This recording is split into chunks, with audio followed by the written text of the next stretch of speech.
ऑर्गेमोन Mexicana, ज्याला मराठीमध्ये पिवळा धोत्रा म्हटलं जातं. काटेरी पानं आणि पिवळी फुलं, एक विषारी झाड असंच मी तर याला संबोधतो.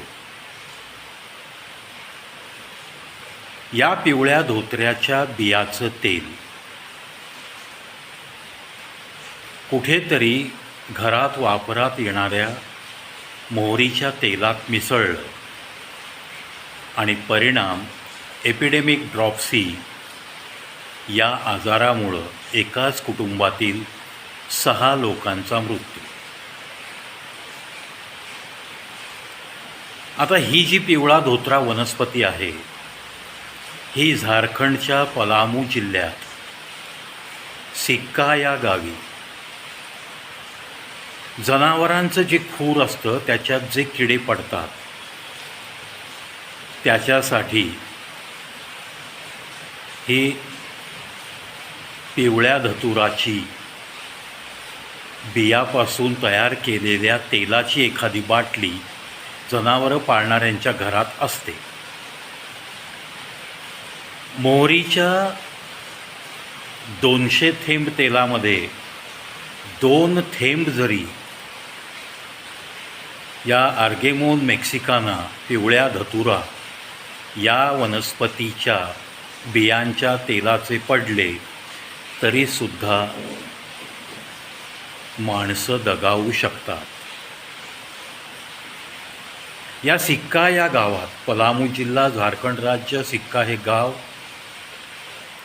महतो और मेहता असं काहीसं आडनाव असलेली व्यक्ती,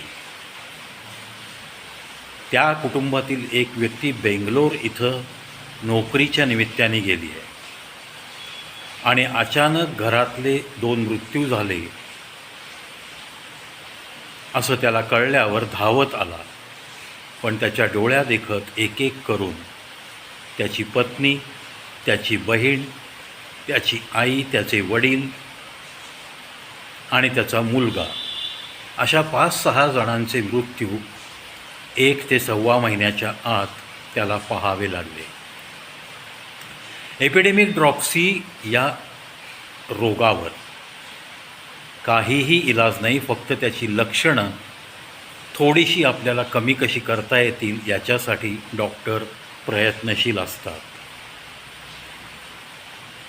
घरात वापरलं जाणारं मोहरीचं तेल आणि त्याच्यामध्ये मिक्स झालेलं हे पिवळ्या धतुराच्या बियांचं तेल, जे की जनावरांना इलाज करण्यासाठी वापरलं जायचं,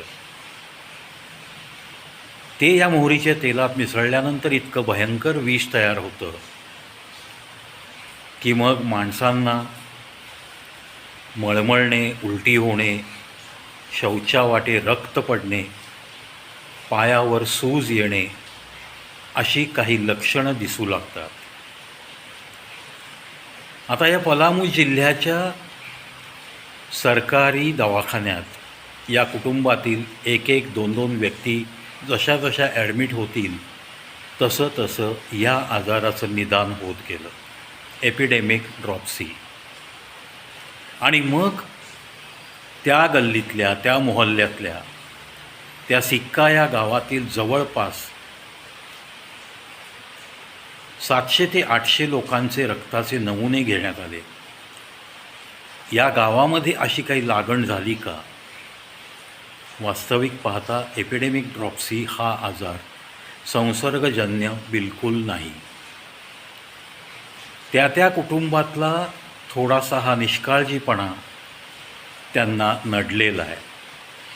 मोहरीच्या बियांचं तेलसुद्धा हा तसा पाहिला तर थोडा ट्रायबल एरिया, अविकसित राज्य असंही आपण झारखंडला म्हणू शकतो, त्याच्यातला तो पलामू जिल्हा, त्याच्यातलं ते छोटंसं गाव सिक्का नावाचं.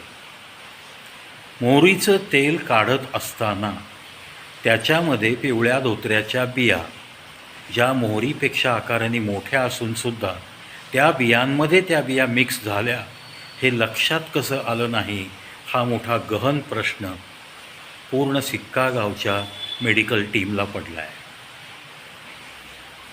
FDA लोकांनी त्या घरामधले तांदूळ, डाळी, घरातलं पाणी, घरातलं तेल असे सर्व पदार्थ चेकिंगसाठी नेले. सिव्हिल सर्जनच्या अखत्यारीतसुद्धा त्याची तपासणी झाली आणि फूड अँड ड्रग्ज ॲडमिनिस्ट्रेशननेसुद्धा या सगळ्या पदार्थांची तपासणी केली. आणि या तपासणीअंतीच असा अहवाल आला की पिवळ्या धोत्र्याच्या बियांचं 2-4 थेंब तेल या मोहरीच्या तेलात मिक्स झाल्याने घरातील एक व्यक्ती आजारी पडत गेली. आता जी एक बहीण या सगळ्यांचं दवाखाना पाहत दवाखान्यात थांबली होती, तिच्या खाण्यात या घरच्या तेलाचे काही पदार्थ न आल्याने किंवा तिची पचनशक्ती कदाचित अधिक स्ट्रॉंग असल्याने तिचा जीव गेला नाही किंवा तिला या तेलाने म्हणावा तेवढा त्रास झाला नाही, अशा निष्कर्षाला ही सगळी मेडिकल टीम पोहोचली. जो व्यक्ती आपल्या घरातल्या या 6 लोकांना गमावतो तो तर सध्या सुन्न होऊन बसलेला आहे. त्याच्या वडिलांनी घराचं बांधकाम चालू म्हणून काही कर्ज काढलेलं. त्याच्या बहिणीच्या बोलण्यात आलं की हा कर्जाचा आकडासुद्धा खूप मोठा आहे आणि गेल्या 1.5 महिन्यात 6 माणसं गमावताना त्यांच्या इलाजावर पण थोडाफार खर्च, त्याच्यामुळं कुटुंबाची संपूर्णपणे वाताहत झाली आहे. माणसं गमावल्याचं दुःख, त्या दुःखातनं बाहेर पडणं, या घरातील तो बेंगलोरला नोकरीला असलेला मुलगा, त्याला प्रचंड यातना, वेदना, मानसिक त्रास सहन करावा लागला आहे. मित्रांनो, घरात घेतलेला थोडासा निष्काळजीपणा आपल्या जीवावर कसा बेतू शकतो आणि आजही निसर्गामध्ये अशा काही विषारी वनस्पती आहेत की ज्या अतिशय घातक ठरू शकतात. तुम्ही घरात पाळलेल्या जनावरांच्या खुरामध्ये झालेले किडे त्यांना मारण्यासाठी जर या धोत्र्याच्या बियाच्या तेलाचा उपयोग करत असाल तर कृपा करून ती बाटली कोणत्याही आदिवासी एरियातल्या व्यक्तींना हात जोडून विनंती की ही तुमच्या स्वयंपाकघरापासून अतिशय लांब वर एखाद्या माळ्यावर ठेवा. तिचा वापर केल्यानंतर आपले हात स्वच्छ धुवा. शक्यतो हँडग्लोव्ज वापरून तिचा वापर करा. मी तर म्हणतो आज इतकी आधुनिकता आहे जनावरांच्या इलाजामध्ये सुद्धा, ते तेल काढून ती बरणी, ती बाटली घरात आणण्याची गरज पण नाही. जवळच्या तुमच्या जो कोणी डॉक्टर असतो जनावराचा गावाच्या आसपास, त्याला बोलवा, त्याचे व्हिजिटिंग चार्जेस द्या. कारण मानवी जीवनापेक्षा बाकीच्या सगळ्या गोष्टी गौण आहेत. घरातल्या लोकांच्या जीवाला जर धोका उत्पन्न होत असेल तर ऑर्गेमोन मेक्सिकाना, पिवळा धोत्रा, हे विषारी बी, त्यापासून तयार होणारं तेल, हे जर आपल्या खायच्या तेलात मिक्स झालं तर इतक्या घातकरित्या घरातले जीव जाऊ शकतात.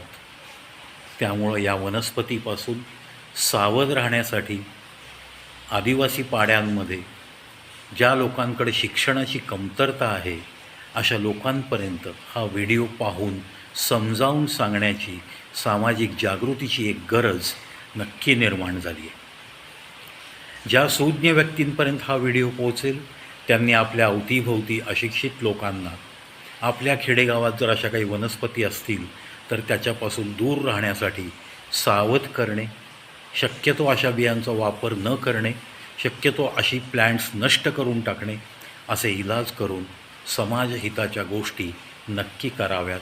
याच अपेक्षेसह या व्हिडिओत इथंच थांबतो. पाहत राहा, ऐकत राहा कविप्रवी शो यूट्यूब चॅनल.